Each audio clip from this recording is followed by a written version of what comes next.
December 17, 1944, outside the Belgian village of Poteau, 3 kilometers east of the German border. The temperature hovered just above freezing as grey clouds obscured what little daylight remained.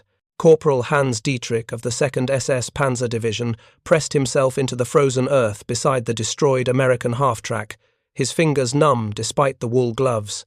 If you're enjoying this deep dive into the story, hit the subscribe button and let us know in the comments from where in the world you are watching from today. Beside him lay an abandoned American weapon, unlike anything he had encountered in 3 years of fighting across Russia and France. 5 pounds, 36 inches long, a clean, machined receiver marked Winchester Repeating Arms Company. He picked it up carefully, checking the 15-round magazine still locked in place. The weapon felt impossibly light compared to his 9-pound Carabiner 98K bolt-action rifle. What Dietrich did not know, what none of the German soldiers who would capture these weapons during the opening days of Operation Wacht am Rhein understood, was that this small carbine represented a revolution in infantry firepower that would help define the future of military small arms. A weapon German ordnance experts would designate Selbstleder Karabiner 455A, and that Volkssturm members would select over their own service rifles when given the choice. A weapon that delivered semi-automatic firepower in a package weighing half what traditional rifles weighed. The mathematics were simple but profound. An American soldier armed with this carbine could deliver aimed fire 3 times faster than a German soldier with a bolt-action rifle. He could carry 300 rounds in the same weight. A German carried 80 rounds of 8mm Mauser ammunition. He could maneuver through forests, enter buildings, climb into vehicles, and fight from confined spaces where the longer Mauser rifle became an unwieldy liability. The M1 Carbine was not the most powerful weapon of World War II. It was not the most accurate. It was not designed for the prestige of elite units or the glory of propaganda photographs. But it was, perhaps, the most practical weapon ever issued to an army at war. And as Dietrich would discover when he fired those 15 rounds into a burning American truck an hour later, it was devastatingly effective at doing exactly what it was designed to do. The story of how America designed, produced, and deployed over 6 million of these carbines in less than 4 years, and how German forces came to respect and covet them, despite their own doctrinal commitment to powerful rifle cartridges, reveals essential truths about industrial warfare, weapon design, philosophy, and the gap between theoretical perfection and practical effectiveness. June 1940, Arlington, Virginia. The Ordnance Department of the United States Army faced an urgent problem that had become impossible to ignore. Combat reports from the German blitzkrieg across France documented a new reality of warfare. Mechanized forces moved faster than anyone had anticipated. Front lines dissolved into fluid chaos. Rear echelon troops, artillerymen, truck drivers, radiomen, and headquarters personnel found themselves under sudden attack by German paratroopers, dropped behind Allied positions, or by fast-moving panzer columns that broke through defensive lines. These support troops carried either the standard M1911A1 pistol, effective to perhaps 25 yards in trained hands, or the .45 caliber Thompson submachine gun, which weighed 10.5 pounds empty and cost $200 per unit to manufacture. Neither weapon proved adequate for the new tactical environment. The pistol lacked range and firepower. The Thompson, while devastating at close quarters, was heavy, expensive, difficult to control in automatic fire, and consumed ammunition at rates that strained supply lines. Brigade General George Lynch, Assistant Chief of Infantry, had been raising this concern since 1938.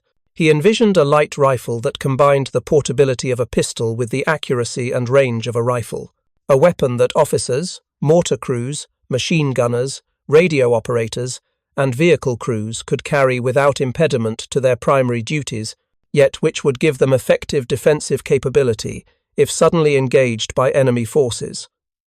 The specifications Lynch drafted were precise and demanding. Weight could not exceed 5 pounds. Length must be compact enough for paratroopers and vehicle crews. Effective range must extend to 300 yards. The weapon must be semi-automatic, not requiring manual operation between shots. It must use a new intermediate cartridge, more powerful than pistol rounds but lighter than full rifle ammunition. And critically, it must be capable of mass production by American industry on a scale unprecedented in military history. The Ordnance Department issued formal specifications for this light rifle in June 1940. Multiple firearms manufacturers and independent designers responded with prototype submissions. The initial May 1941 trials at Ardennes Proving Ground in Maryland tested designs from some of the most prestigious names in American firearms manufacturing. John Garand, whose M1 rifle had been adopted as the standard service rifle in 1936, submitted a scaled-down version of his gas-operated design. Eugene Rising of Harrington and Richardson offered a delayed blowback design that would later see limited service with the Marine Corps. Val Browning, son of the legendary John Moses Browning, submitted a design through Colt, L.H., Hoover of Auto Ordnance, manufacturers of the Thompson submachine gun, entered a competitor. The results disappointed ordnance officials. Some designs exceeded the 5-pound weight limit. Others proved unreliable during firing tests. Several exhibited accuracy problems beyond 100 yards. None completely satisfied the requirements. Ordnance scheduled a second round of testing for September 1941, giving manufacturers 4 months to refine their submissions or develop new designs. Winchester Repeating Arms Company of New Haven, Connecticut, had not participated in the initial trials. The company was fully occupied, fulfilling a contract to produce M1 Garand rifles, and simply could not spare engineering resources to develop a new weapon. But Winchester had been working on something that caught the attention of Major René Studler of Army Ordnance. David Marshall Williams, a firearms designer Winchester had hired in 1939, had developed a short-stroke gas piston system while serving time in a North Carolina prison work farm for his involvement in an illegal distillery operation that resulted in a deputy's death. Williams had continued his firearms experimentation while incarcerated, eventually receiving a pardon and going to work for Winchester. His gas system used a small operating rod driven by expanding gas tapped from the barrel. Unlike John Garand's long-stroke system, where gas pressure drove a long operating rod the full length of the action, Williams' short-stroke piston travelled only a fraction of an inch before transferring momentum to the bolt carrier. This made the mechanism lighter, simpler, and more adaptable to different sizes of weapons. Winchester engineers, led by design supervisor Edwin Pugsley, had been working with Williams' gas system on a 30-06 rifle project designated the G30. Major Studler believed this design could be scaled down to meet the light rifle specifications if Winchester was willing to try. The challenge seemed impossible. Winchester had 4 months until the September trials. They would need to design an entirely new weapon, develop prototypes, and conduct sufficient testing to ensure reliability, all while maintaining production of M1 Garand rifles. Edwin Pugsley accepted the challenge. He assembled a team of Winchester's best engineers, including William Romer and Fred Humston. The team worked in continuous shifts, designing by day and building by night. They started with a scaled-down version of the G30 receiver. They incorporated Williams' short-stroke gas piston. They developed a rotating bolt similar to the Garand's but lighter and simpler. They designed a new trigger mechanism. They created a detachable box magazine that could hold 15 rounds and be changed in seconds. The timeline was brutal. Winchester had less than 6 weeks to go from concept to functioning prototype. The team worked around the clock, hand-fitting parts, testing mechanisms, making adjustments. On the last day before the submission deadline, the prototype still had reliability issues. The gas port was too small. The action would not cycle consistently. Engineers opened the gas port wider, literally hours before the prototype had to be delivered to Ardennes Proving Ground. When the smoke cleared from the September 1941 trials, Winchester's hastily built prototype emerged victorious by unanimous decision of the testing officers. If you find this story engaging, please take a moment to subscribe and enable notifications. It helps us continue producing in-depth content like this. The weapon met all specifications. It weighed 5 pounds, 2 ounces. It measured 35.5 inches overall with an 18-inch barrel. It cycled reliably. It demonstrated acceptable accuracy at 300 yards. Most importantly, it embodied a practical solution to the problem of arming support troops. October 22, 1941. The United States Army officially adopted the weapon as the United States Carbine, caliber .30, M1. Less than a month before the Japanese attack on Pearl Harbor would thrust America into global war.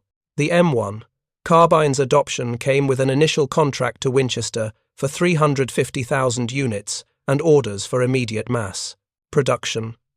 What made the M1 Carbine revolutionary was not any single technological innovation. The gas-operated semi-automatic action had existed for decades. Detachable magazines were common. The rotating bolt was proven. What made the carbine revolutionary was the synthesis of these elements into a practical, manufacturable weapon system designed around a completely new approach to infantry armament. The foundation of this system was the .30 carbine cartridge itself. Winchester engineers had developed this intermediate cartridge based on the .32 Winchester self-loading round introduced in 1906 for the Winchester Model 1905 rifle. The original .32 WSL fired a 165-grain bullet at approximately 1,390 feet per second from a blowback semi-automatic sporting rifle. Winchester designers took this proven case, reduced the rim to create a rimless design suitable for detachable magazines, shortened and reshaped the case slightly, and loaded it with a lighter 110-grain round-nose bullet pushed by improved smokeless powder. The resulting .30 carbine cartridge fired that 110-grain bullet at 1,970 feet per second from the M1 Carbine's 18-inch barrel. This generated 967 foot-pounds of muzzle energy. The ballistics positioned the cartridge precisely between pistol rounds and full rifle cartridges. For comparison, the standard .45 ACP pistol round, fired by the M1911 handgun, generated approximately 400 foot-pounds of energy.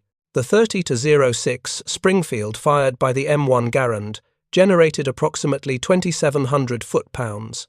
The .30 carbine occupied the middle ground, delivering more than twice the energy of pistol rounds, while generating only one-third the recoil and allowing soldiers to carry significantly more ammunition. The tactical implications were profound. A soldier armed with an M1 Carbine could engage targets effectively at ranges where pistols were useless, yet he could carry the weapon all day without the fatigue induced by a 9.5-pound M1 Garand. The 15-round detachable magazine could be changed in 2 seconds, compared to the 8 rounds in the Garand's fixed internal magazine that required careful loading of an en-bloc clip. The light recoil meant even soldiers with minimal training could achieve acceptable accuracy. Production presented challenges that would test American industrial capacity. The Army needed millions of carbines immediately. No single manufacturer could produce them in the required quantities. The solution involved something unprecedented in arms manufacturing, a completely integrated production system coordinated across multiple contractors. Winchester received the first production contract and began manufacturing in late 1941.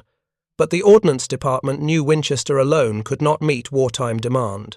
They needed to involve other manufacturers quickly. The Army approached Inland Manufacturing Division of General Motors in Dayton, Ohio. Inland normally produced steering wheels and instrument panels for automobiles. They had never manufactured firearms, but they had precision machining capability and management expertise in mass production.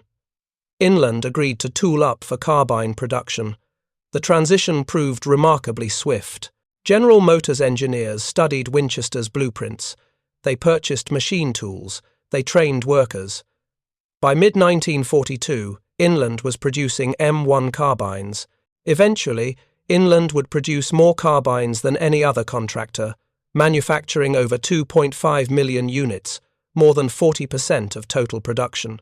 The attack on Pearl Harbor on December 7, 1941, and America's entry into World War II transformed the carbine program from urgent to critical. The Army needed weapons for millions of soldiers being mobilized. The Ordnance Department expanded carbine production to 10 prime contractors, an unprecedented mobilization of industrial capacity. Winchester, Inland Division of General Motors. Underwood Elliott Fisher, manufacturer of typewriters. Quality Hardware Manufacturing Company, IBM, primarily known for business machines and tabulating equipment. Rock-Ola Manufacturing, producer of jukeboxes. Saginaw Steering Gear Division of General Motors. Standard Products Company, National Postal Meter Company. Irwin Pedersen, later transferred to Saginaw. This diverse group shared one characteristic: precision manufacturing capability that could be adapted to firearms production. A typewriter manufacturer understood close tolerances and parts interchangeability. A jukebox maker had experience with metal stamping and assembly. IBM brought systematic process control and quality assurance. The Ordnance Department created the Carbine Industry Integration Committee to coordinate this massive undertaking. The committee ensured standardization across all contractors. Every part had to be dimensionally identical, regardless of which company manufactured it. A barrel made by Winchester had to fit a receiver made by Underwood. A trigger group from Rock-Ola had to function in a carbine assembled by IBM. This level of interchangeability required unprecedented precision and coordination. Each manufacturer maintained quality control standards verified by government inspectors. Parts were proof-tested. Assemblies were function-tested. Completed carbines were fired and inspected before acceptance. Any defective components were rejected and reworked or scrapped. The system worked because American industry possessed both the technical capability and the organizational discipline to make it work. By the end of 1942, M1 Carbines were rolling off production lines at rates approaching 100,000 units per month. The weapon that had gone from concept to prototype in 6 weeks was now being mass-produced faster than any rifle in history. The first M1 Carbines reached American forces in mid-1942. Initial issue went to troops training in the United States and to units deploying to the European and Pacific theaters. The distribution plan reflected the weapon's intended role. Carbines were not meant to replace the M1 Garand as the primary infantry rifle. They were meant to arm soldiers whose primary duties did not involve direct combat but who needed better defensive capability than a pistol provided. Officers received carbines. The pistol had been traditional for officers, but combat in World War I had demonstrated its inadequacy. An officer needed to lead his men, not fumble with reloading a 7-round pistol in the middle of a firefight. The carbine gave officers effective firepower while remaining light enough not to impede movement. Artillery crews received carbines. Artillerymen operated howitzers and field guns positioned behind the front lines. But in fluid combat, enemy forces could suddenly appear. Armored columns breaking through, paratroopers landing in rear areas, infiltrators attacking at night. Artillery crews needed weapons for self-defense. The carbine proved ideal, light enough not to interfere with ammunition handling and gun operation, powerful enough to defend the battery if attacked. Mortar crews received carbines. Like artillerymen, mortar teams operated weapons that required both hands. The carbine could be slung while operating the mortar, then quickly brought into action if the position came under attack. Tank crews received carbines. Inside a Sherman tank, space was at a premium. A 9-pound rifle was impossibly awkward. The 5-pound carbine could be stored beside the driver's seat or gunner's station. If forced to abandon a disabled tank, the crew had a weapon far more effective than pistols for fighting their way back to friendly lines.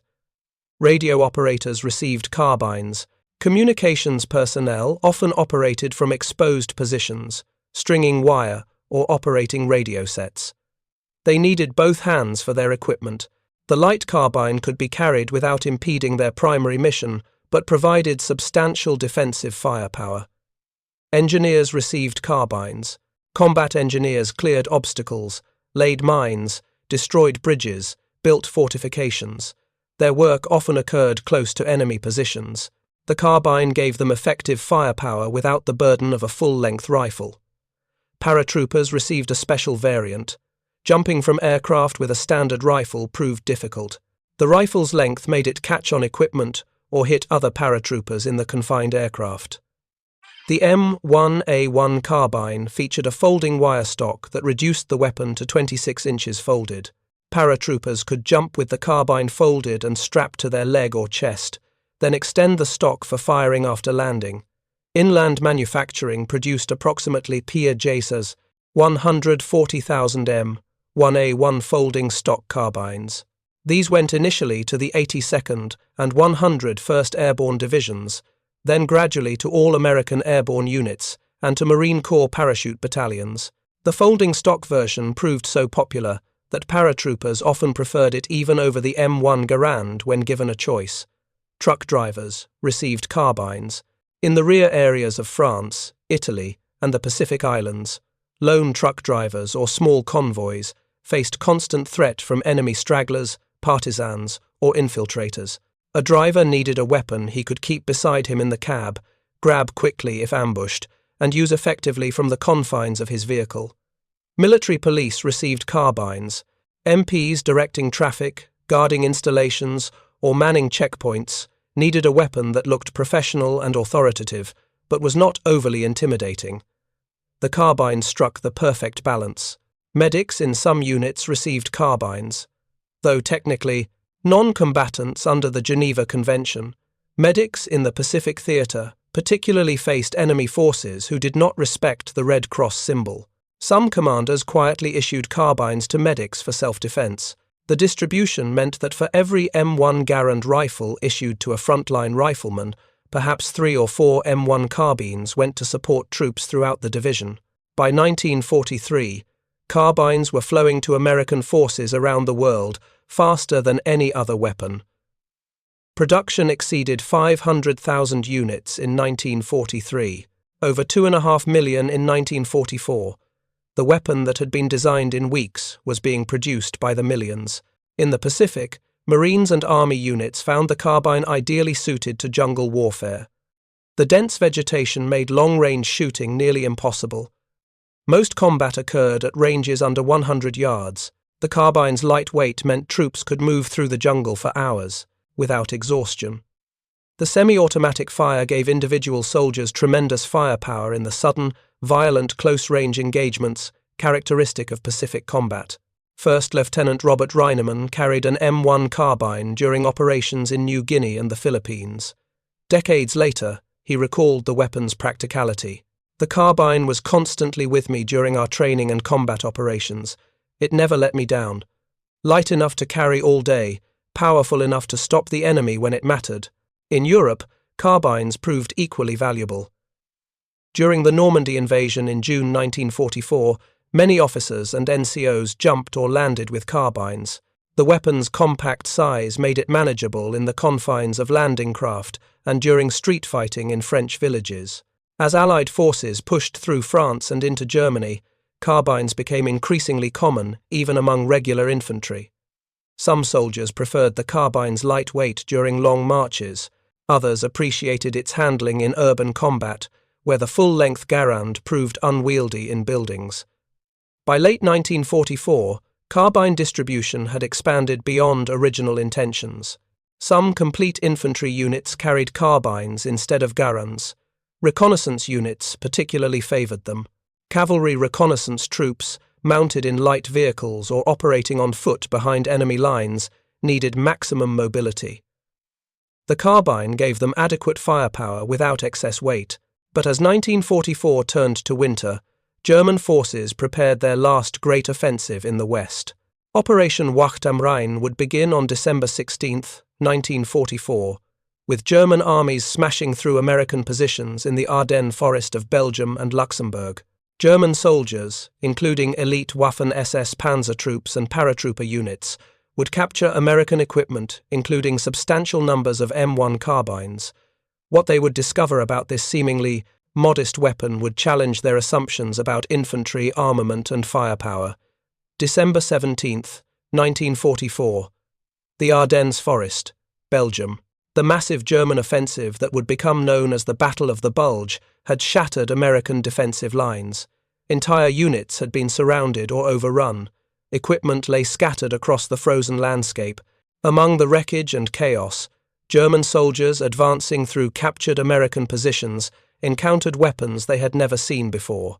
Oberfeldwebel Kurt Richter of the 1st SS Panzer Division picked up an M1 Carbine from beside a destroyed jeep near Malmedy. As a veteran who had fought since the invasion of France in 1940, Richter had extensive experience with weapons. He had fired captured Russian submachine guns, tested French rifles, examined British Sten guns. This American carbine felt different. He checked the action. Clean, well-machined, precisely fitted. The bolt moved smoothly. He examined the magazine. 15 rounds, easily detachable, simple to reload. He hefted the weapon, feeling its balance. Perhaps 2.5 kilograms. His Kar 98K weighed over 4 kilograms unloaded. He raised the carbine to his shoulder. The sights aligned naturally. The stock fit comfortably despite being designed for the typically larger American soldier. He found 3 loaded magazines in a pouch attached to the jeep, 45 rounds total. He kept the carbine. His squad continued advancing through the snow-covered forest. That evening, they encountered American forces, attempting to regroup near a crossroads. In the firefight that followed, Richter fired the carbine for the first time in combat. The weapon's performance surprised him. The semi-automatic action allowed rapid fire without taking his eye from the target to manually operate a bolt. The light recoil meant the sights stayed nearly on target between shots. He fired all 15 rounds in perhaps 12 seconds, dropped the empty magazine, inserted a fresh one in 2 seconds, and continued firing. 45 rounds expended in less than a minute of actual shooting. His Kar 98K could have fired perhaps 15 rounds in that same time, and he would have struggled with the bolt in his cold, stiffened fingers. The carbine's effectiveness at close range impressed him. Inside 100 meters, the lightweight bullets seemed to drop enemy soldiers as effectively as heavier rifle rounds.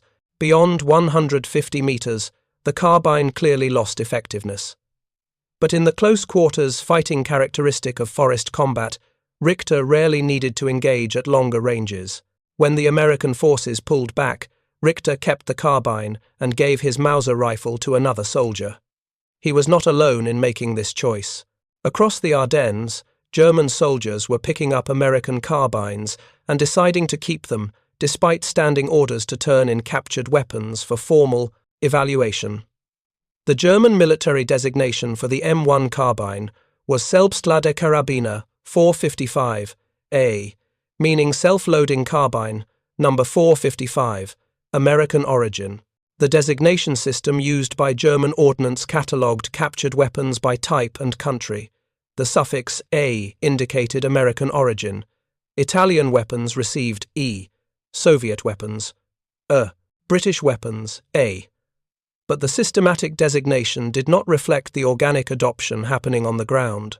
German soldiers understood immediately what their ordnance experts would take months to document in official reports. The M1 Carbine represented a different philosophy of infantry weapons, not the most powerful, not the longest range, not designed for precision shooting at 400 meters, but devastatingly practical for the actual conditions of combat most soldiers experienced.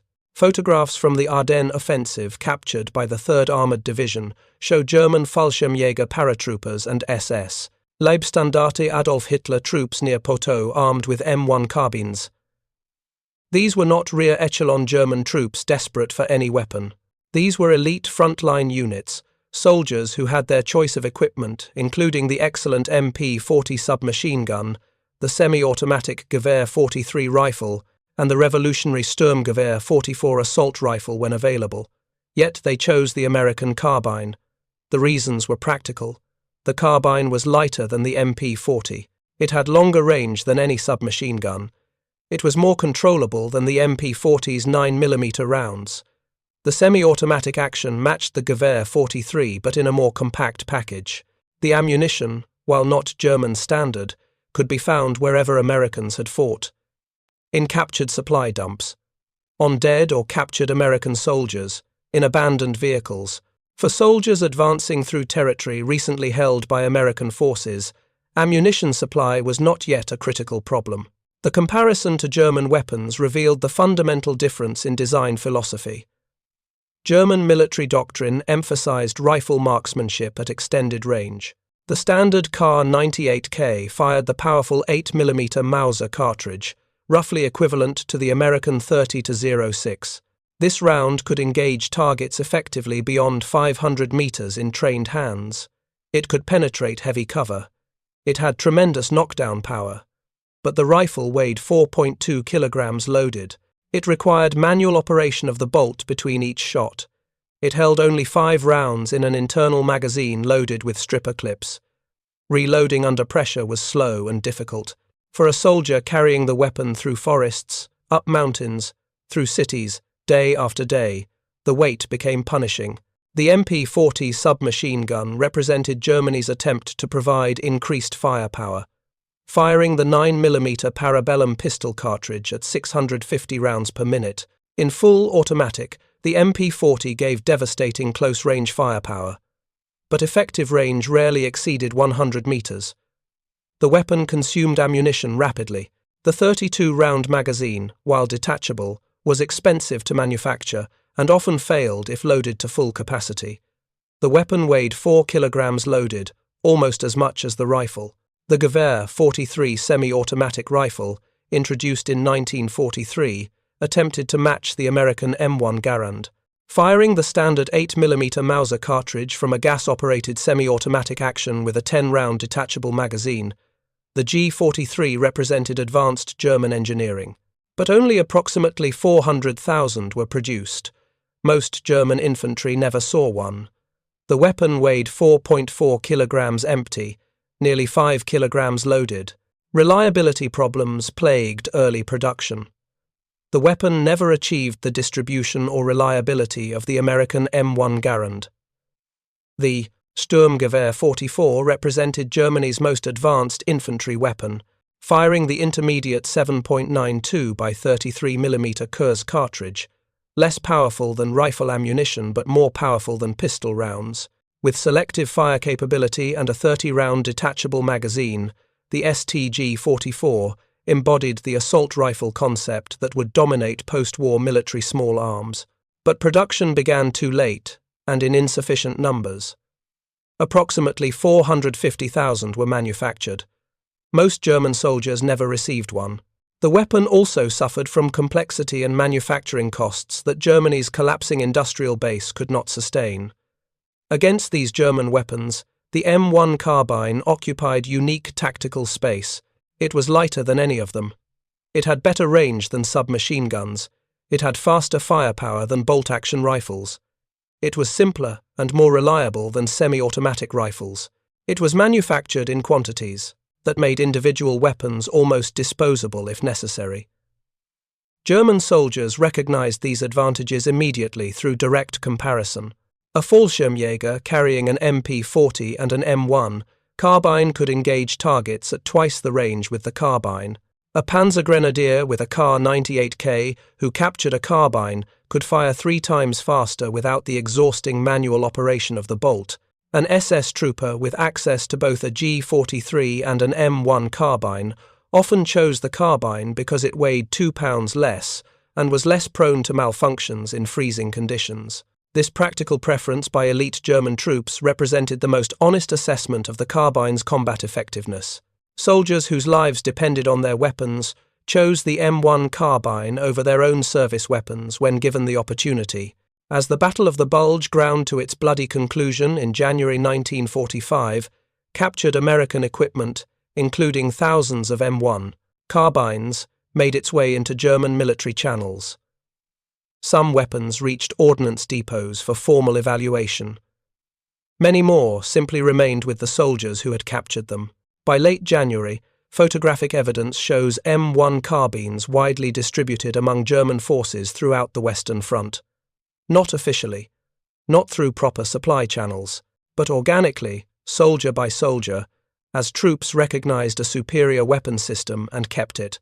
The German assessment of captured M1 carbines, documented in ordnance reports that survived the war, provides fascinating insight into how German military experts evaluated American weapons. The reports praised the carbine's ergonomics. German testers noted that the weapon handled naturally, with good balance and instinctive pointability. The sights aligned quickly, the controls were intuitive.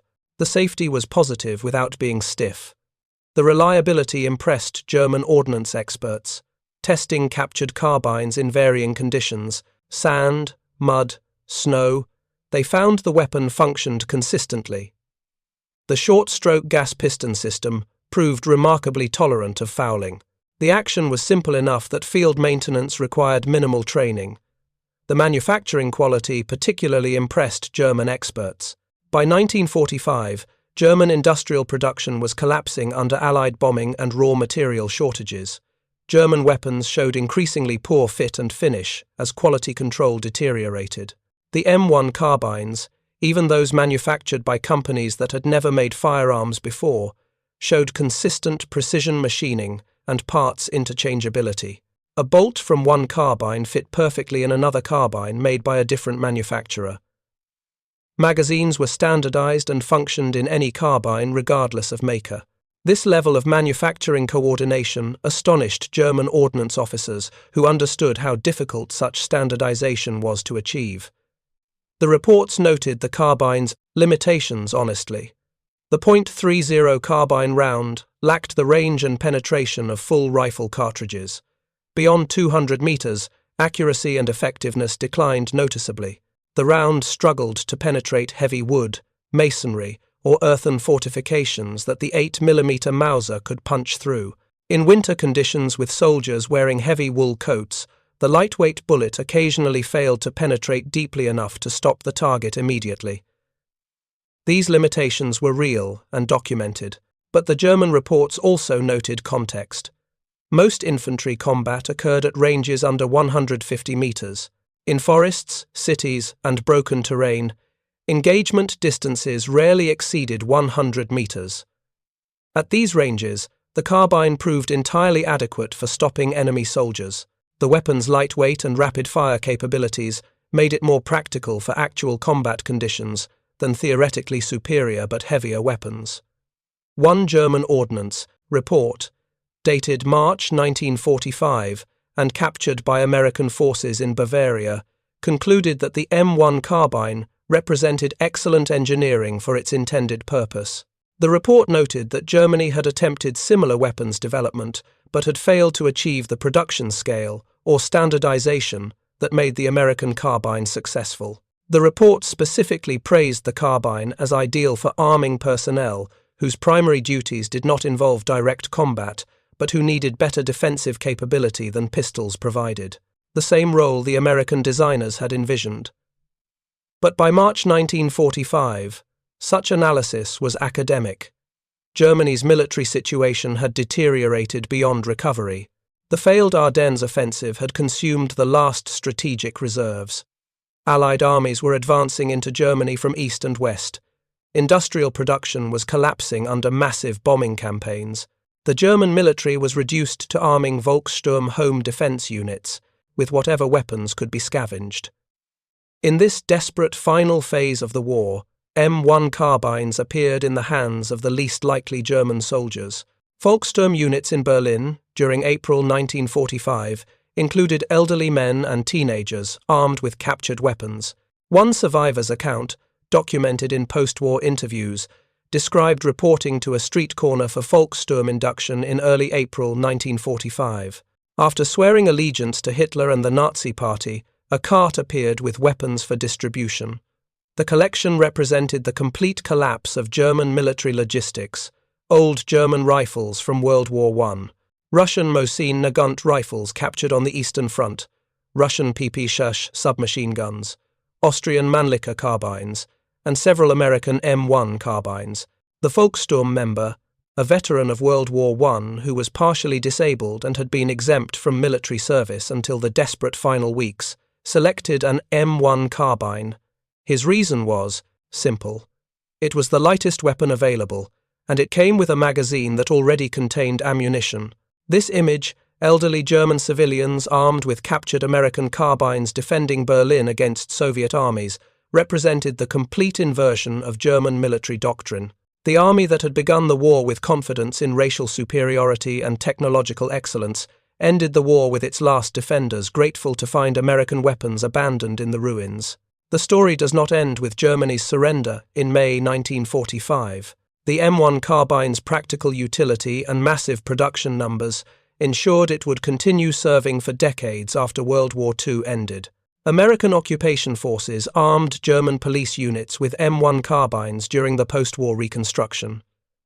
The weapon was considered effective for law enforcement without being overly military in appearance. German police forces in Bavaria continued using M1 carbines into the 1950s.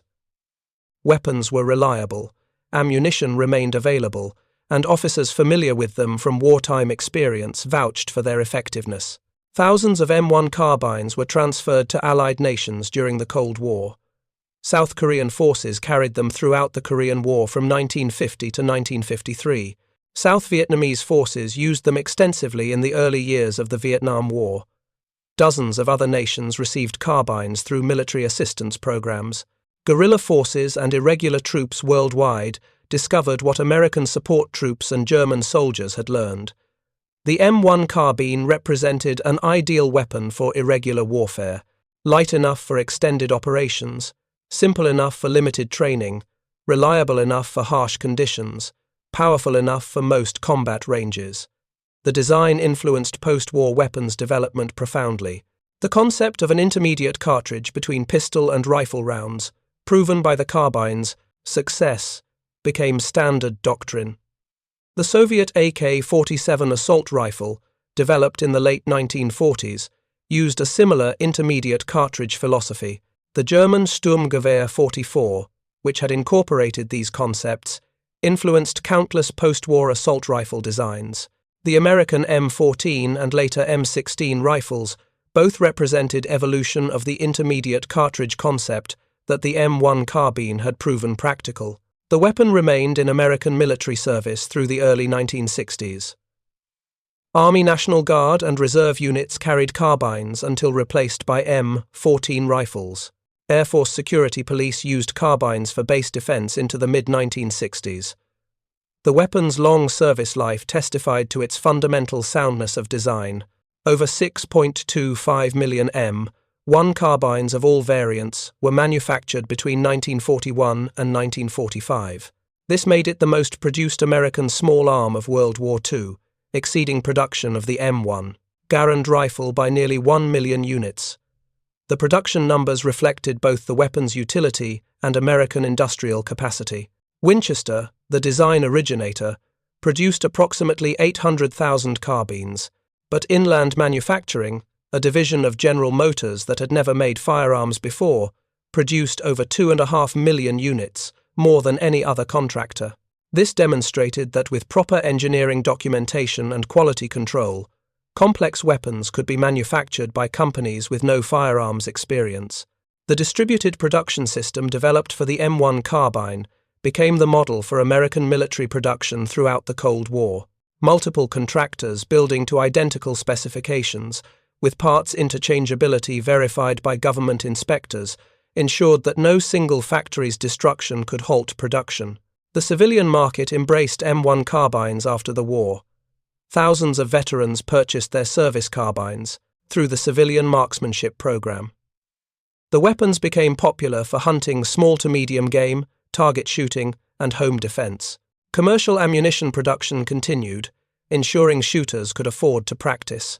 The carbine's mild recoil and light weight made it particularly popular with shooters of smaller stature or those who found full-power rifles uncomfortable. The combination of historical significance and practical utility created enduring demand.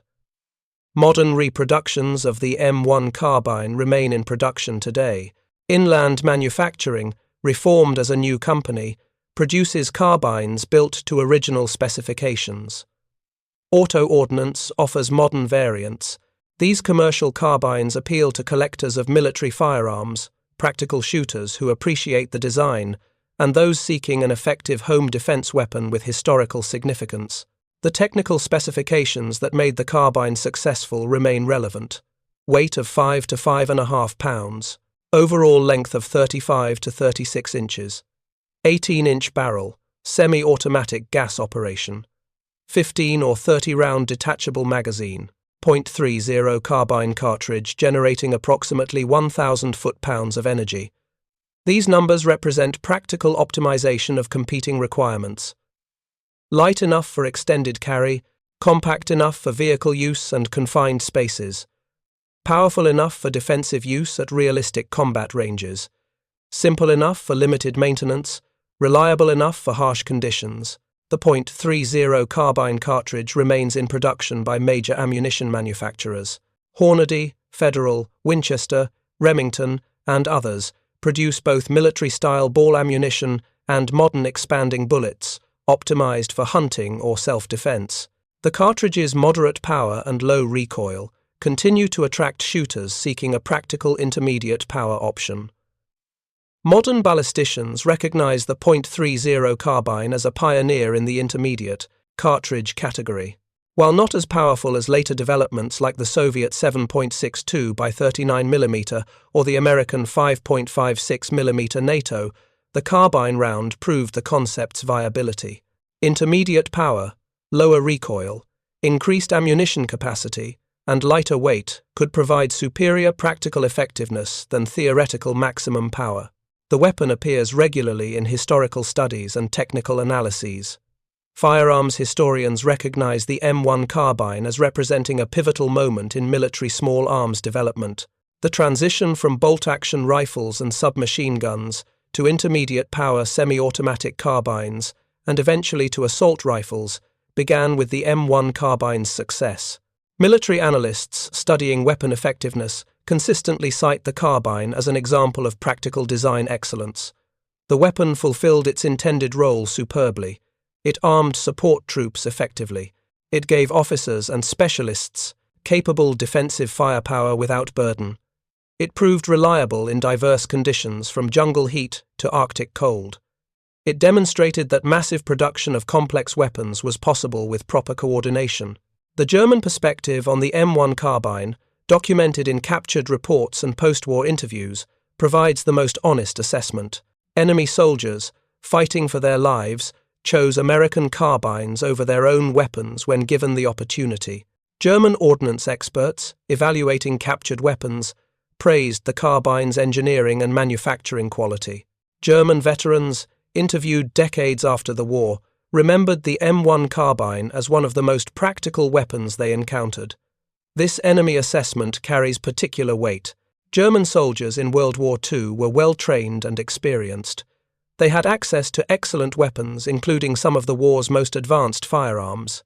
Their choice to carry M1 carbines captured from American forces reflected professional military judgment about what worked in actual combat.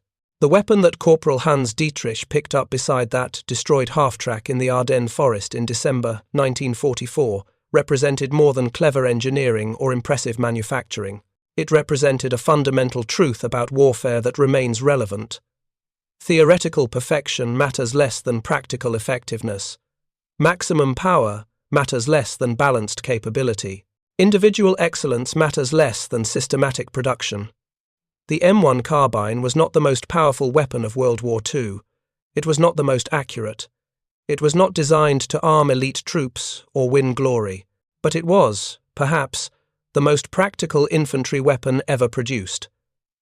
It did exactly what it was designed to do. It did it reliably. It did it in quantities that ensured every soldier who needed one received one, and when enemy soldiers captured it, they chose to keep it over their own weapons. That choice by German soldiers represents the ultimate validation of the M1 Carbine's design. In the Ardennes forest during December 1944 and January 1945, German troops fighting desperately to reverse their nation's military collapse had access to their own rifles, submachine guns, and in limited cases, assault rifles. They chose American carbines instead. Not because propaganda told them to, not because doctrine required it, but because experienced combat soldiers recognized superior practical effectiveness when they held it in their hands. The mathematics remained simple but profound. 5 pounds instead of 9, 15 rounds instead of 5, semi-automatic fire instead of manual bolt operation, 300 rounds carried in the same weight as 80. These numbers translated into practical advantages that saved lives and won firefights. A soldier with an M1 carbine could move faster, fight longer, and deliver more effective fire than a soldier with traditional weapons. The weapon he carried did not slow him down. It did not exhaust him. It functioned when he needed it. It gave him fighting capability that exceeded what his equipment load suggested. Corporal Dietrich survived the war. Interviewed in the 1980s about his experience in the Ardennes, he spoke of the M1 Carbine with respect unusual for a soldier discussing enemy equipment. The weapon had saved his life when his position was overrun by American counterattacks in January 1945. The rapid semi-automatic fire had allowed him to engage multiple targets in seconds. The lightweight had let him carry it during the desperate retreat through Luxembourg. He had kept the carbine until captured by American forces in March 1945. The Americans, somewhat amused to find a German soldier carrying an American weapon, let him keep it briefly before sending him to a prisoner of war camp. Decades later, he could still field strip the carbine from memory. The legacy extends beyond the weapon itself to the production system that created it. American industry's ability to tool up and manufacture over 6 million complex firearms in less than 4 years, using companies that had never made weapons before, demonstrated industrial capacity that no other nation could match. This industrial achievement proved as decisive as any battlefield victory. Germany could design excellent weapons. Russia could produce weapons in massive quantities with ruthless efficiency. Britain could manufacture reliable service arms. But only America could coordinate 10 different manufacturers, ensure perfect parts interchangeability, maintain rigorous quality control, and deliver millions of reliable weapons in time to affect the war's outcome. This systematic excellence, rather than any single technological innovation, characterized American success in World War II. The M1 Carbine exemplified this approach. Not the best, not the strongest, not the most advanced, but good, enough, produced in sufficient quantity, delivered when needed, and backed by industrial capacity that could replace losses faster than combat could inflict them. This philosophy, of practical adequacy multiplied by industrial scale, won World War II in factories as surely as soldiers won it on battlefields. Today, over 80 years after the M1 Carbine's adoption, the weapon remains relevant. Military collectors prize original wartime carbines. Shooters appreciate the design's handling characteristics. Historians study the weapon as an inflection point in small arms development. The occasional appearance of M1 carbines in conflicts worldwide, weapons that were manufactured 7 decades ago still functioning, testifies to the fundamental soundness of the design. The story of the M1 Carbine is not a story of military genius or technological breakthrough. It is a story of practical engineering, industrial coordination, and design philosophy that prioritized effectiveness over perfection. It is a story told not in grand pronouncements or propaganda, but in the quiet choices of soldiers who picked up the weapon and decided to keep it. The German soldier in the Ardennes who set aside his Mauser rifle and kept the captured American carbine. The Volkssturm member in Berlin who selected the M1 carbine from a cart of mismatched weapons because it was light and came with ammunition. The countless American soldiers who carried carbines through jungles and cities, across oceans and continents, and brought them home because the weapon had never failed them when it mattered. These individual choices, multiplied across millions of soldiers over decades of service, provide the ultimate assessment of the M1 Carbine's success. The weapon worked. It worked in heat and cold. It worked in mud and sand. It worked in the hands of experienced soldiers and barely trained support troops. It worked when maintained carefully and when neglected. What its designers had envisioned, and when enemy soldiers captured it, it worked for them too. That universal practical effectiveness, that ability to function reliably regardless of conditions or user, represents the highest achievement in military weapon design. Not maximum power, not theoretical perfection, not engineering elegance, but the simple, profound capability to do what is needed when it is needed regardless of circumstances. The M1 Carbine embodied that principle completely. In the frozen Ardennes forest in December 1944, German soldiers discovered this truth through direct experience. The small, light American carbine that should have been inferior to their powerful Mauser rifles proved devastatingly effective in the close-range chaos of forest combat. The weapon that represented American practical engineering philosophy outperformed German weapons designed for theoretical perfection at extended ranges. This lesson, learned in combat by soldiers whose lives depended on understanding what worked, validated the entire American approach to military-industrial production. Make adequate weapons, make them reliable, make them in overwhelming quantity, deliver them to every soldier who needs one.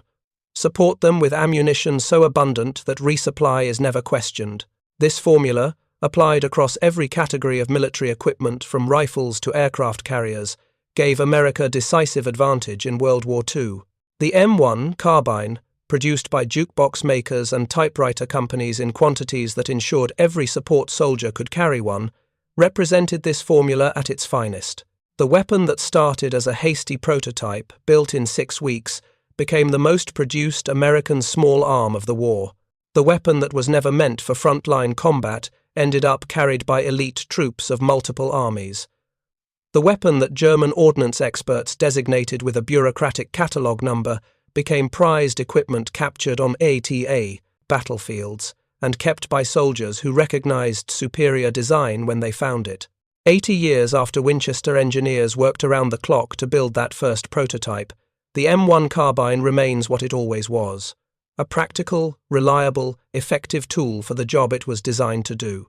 Not perfect, not powerful, not prestigious, but fundamentally sound in ways that transcend technological change.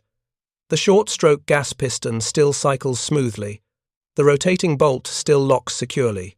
The detachable magazine still drops free and reloads quickly. The action still fires every time the trigger is pulled. These simple mechanical virtues, executed with precision and produced at scale, created a weapon system that served effectively for decades and influenced military small arms development for generations.